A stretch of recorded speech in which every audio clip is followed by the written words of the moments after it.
Wanna breed more? Tempting South Korean government, but no. The Great Flood is a Netflix original from South Korea, where a mother, Anna, and her son, Ja-in, are besieged by a great flood that has come out of nowhere. An asteroid smashed into Antarctica, melted everything, and now 3 hours later, that's it. The entire world is going to be flooded. Sure, why not? Let's just go with that. Standard disaster fare.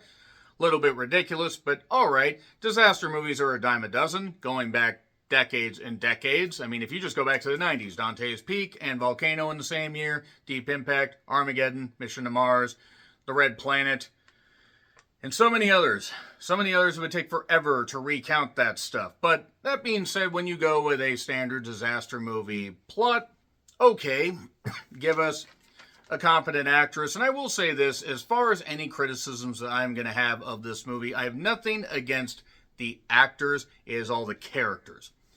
So then the movie decides to take a hard left and run into the wall like it's goddamn Dale Earnhardt Sr. or Kerry Von Erich running into the back of a goddamn parked police car because he was an idiot. Lost his goddamn foot. Let's go to the hop. Oh, baby. Let's go to the hop. So anyway, once it takes that hard left or right or whatever, you basically are just watching this entire movie fall apart as if Sugar Ray wouldn't even touch it. It is astonishing just how much this movie thinks it has something profound to say, yet it has nothing to say. And I have seen some people that have positively reviewed this, and that's great. If you guys like this, that's okay. I don't expect anything deep as far as a narrative. I just expect some entertainment and a little bit of emotional depth if you're going to try to go for the story arc that they go for. But the thing is, the characters are so thin. It's so incompetently put together. It is only fitting, by the way, that I started with a terrible movie in The Damned and would end with a terrible movie that actually is far, far, far, far worse than The Damned and most things I've seen this year, because The Great Flood is one of the worst films that I have seen this year. Of the 341, yes, 341 movies released in this calendar year that I have seen, this is one of the worst. You'll find out where it ranks when my end of year list for best and worst drop. But that being said, let's get back to The Great Flood. The actress playing Anna, Kim Dami, she's fine. She's fine as far as an actress. She's not given much to do. But the thing is any positives that this movie had. Initially, throwing us right into the floodwaters, literally, and doing a fight to survive, get up top and everything. Okay, bam, all right. But then the way the movie decides to shift, thinking, oh, this is going to be great. No, it's really, quite frankly, insulting, because elements of the twist have been done in other movies far better. And there are comparisons made to other movies I'll talk about in the spoilers. But it is really, really incompetent and just so loosely stitched together. So I am going to be getting in the spoilers soon, because I got to talk about a lot of shit. But man, that twist and those turns lost me around the far end. 3, 2, 1 on Netflix. Spoilers. So basically, when the flood hits the entire planet, it's just in this one particular area. We hear that Japan is already mostly submerged, and Ja-in wants to swim.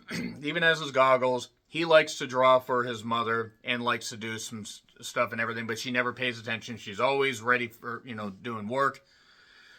We find out why she doesn't pay that much attention to him a little bit later on. And slam, the water is immediately on the floor within, it's like already at the 3rd floor within like 5 minutes of the movie. Okay, cool. All right, we're throwing us right into the deep water. And then I just know it, the kid is as annoying as hell. I mean, as far as a character, I don't even mean the kid himself. But the character is just so fucking, and I know he's a little child, but god damn it. Maybe Fritz and Doris dodged a bullet with Jack Jr. That being said, so you gotta climb for your life while others are drowning.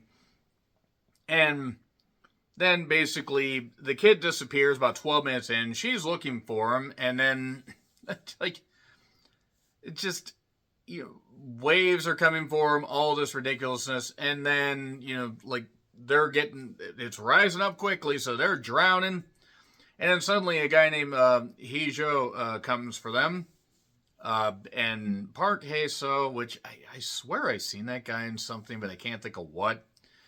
And the idea is Anna and Ja-in are actually important for something, because it turns out that, well, Anna has experience with dealing with flooded waters because her husband died in, when their car went into the water. I guess. We actually don't know if that ends up being the case, given what the twist is. But yeah, the asteroid hit Antarctica 3 hours before and melted all the ice immediately. I mean, okay, I'm not saying that super warm temperatures couldn't melt ice like that, and yes, global warming and all that, but even I find that to be a little bit far-fetched. So it turns out that she's actually very important for the survival of the human race.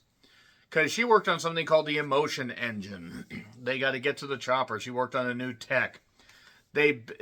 These team members built, human-like robots that can reproduce, because humanity is going to be wiped out, but why do we need to program them with emotions? Let's just create a new human race with blackjack and less emotions. That is one of the twists. Like, what the fuck?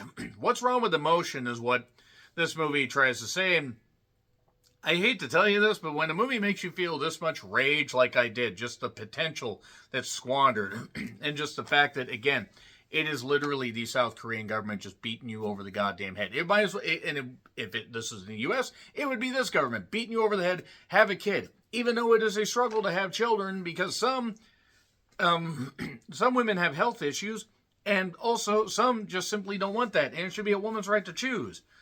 But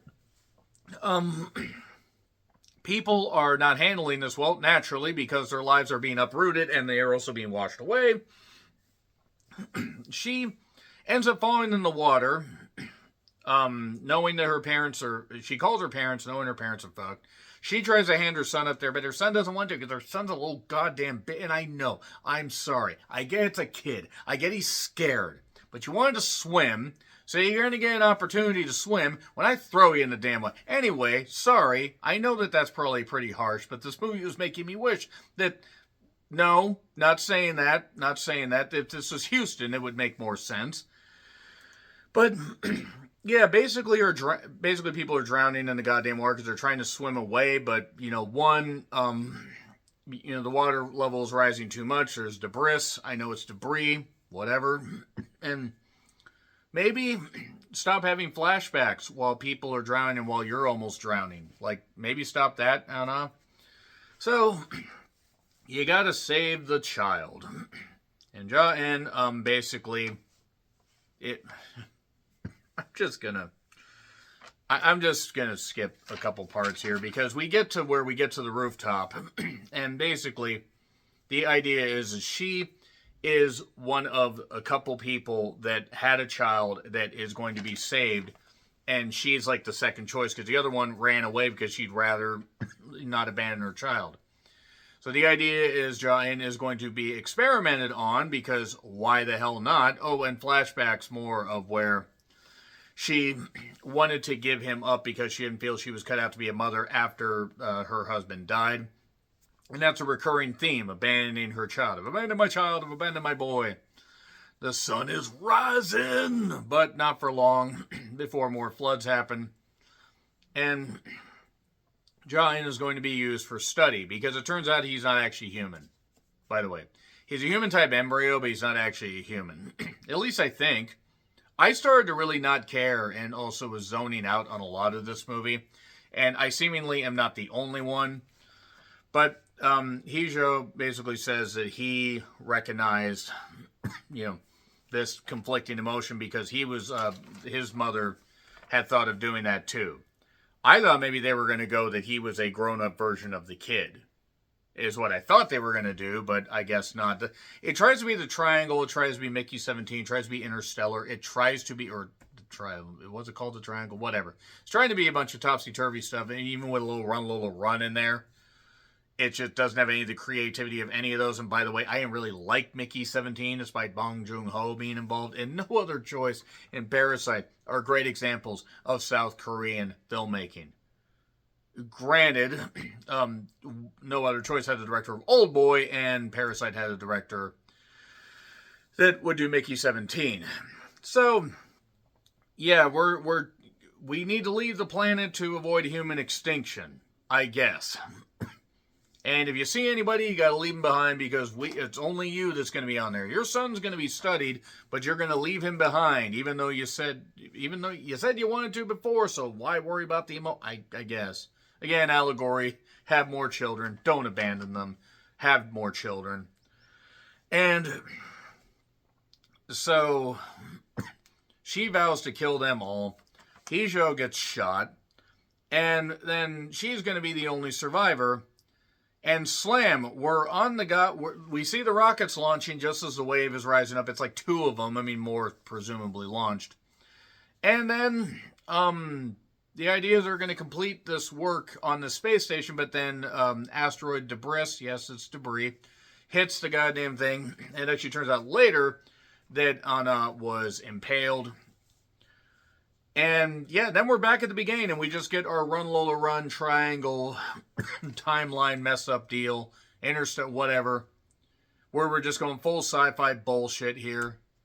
And the lady that she talked to about abandoning, or giving up her child and everything, she even said in another flashback, the center will study him, they will come for him. And that he's the key. You're also the key, but he's the key. I guess, I don't know how anybody would be the key for this, unless that key is a skeleton key and can unlock a door that will get me away from this movie, far away. I'll go to another dimension at this point where donuts rain from the sky. Oh, look, it's raining again. And God, this is horrendous, is what I'm noting. Oh boy, more dream sequences and drowning sequences. Because again, she lost her husband, wanted to give up her son, and now it's all drowning her. And by the way that these human emotions are put into these people is by transmitted memories. We see that a little bit later. Because why not? So, there was earlier a girl stuck in an elevator, and that girl was rescued, Jisoo, and she had 2 grandparents. 2 grandparents, by the way, that ended up having a bit of a safe haven, so Anna could give him some pseudo medicine and bring him back, because I guess either he's diabetic or whatever. I don't fucking care at this point. Everybody could have dropped dead, like at the end of one particular movie that I'm not going to do, because I don't think everybody's seen it.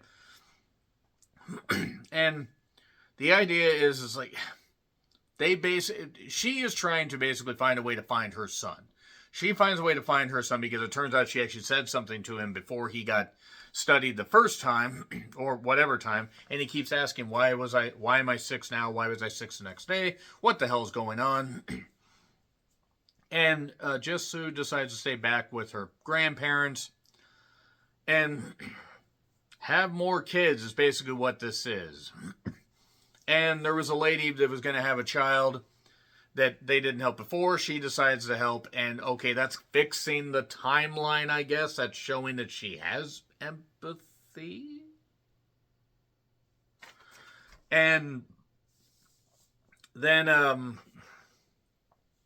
basically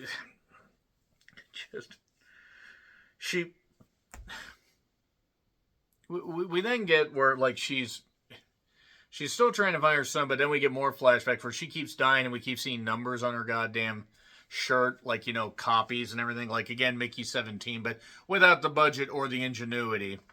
And then, yeah, we're just getting we're getting shootouts, we're getting gas explosions that are happening not in the same place because they're in a different spot. She ends up fighting him. She ends up finding him, but is also still battling these weird guys that were beating up. It's weird stuff that's going on, like this weird sci-fi thing where they're trying to fix all the stuff going on with these copies, and I don't get it. How is this a new human race? It's the same as it ever was. Same as it ever was. And she basically told him, hide in the closet, and I will come find you. That's what she said to him at the end. Before when he got his head shaved and just before she got taken away and Hijo got shot and whatever. And she said, I abandoned you, this kind of stuff. No, you didn't. You just needed to come find me.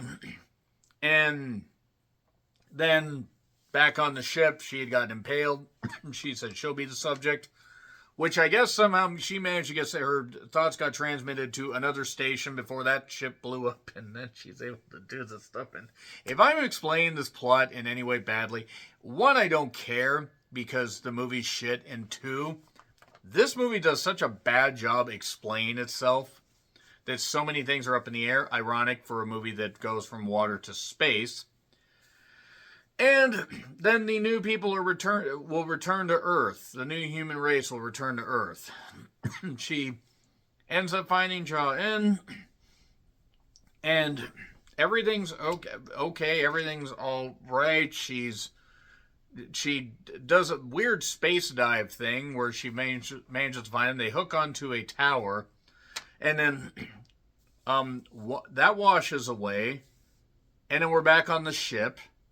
And seemingly they're going to go back to Earth now that I guess Earth is okay. It's just a new Earth and a new race and whatever. I hate this. I hate the Great Flood. I hate it. You know, we just had flooding recently in my state in some areas to the point that some roads are going to take a while to get repaired. One, because it's almost winter. Two, because a lot of them are up in the fucking mountains. And yes, mountain, areas can flood, believe it or not. So yeah, the Great Flood gets an F. I am astonished by just how bad this was. By just how awful this was. It made next to no sense, and even if you try to dissect it, you start caring less and less when you try to peel back each layer. So yeah, F, one of the worst films of the year. Agree, disagree, what I said, like, share, subscribe, Twitter, Letterboxd, Blue Sky handles in the description. I'm John Ritlin. Until we revisit the South Korean cinema file again, God, can it be better than this? Yes, it can. Happy trails to you.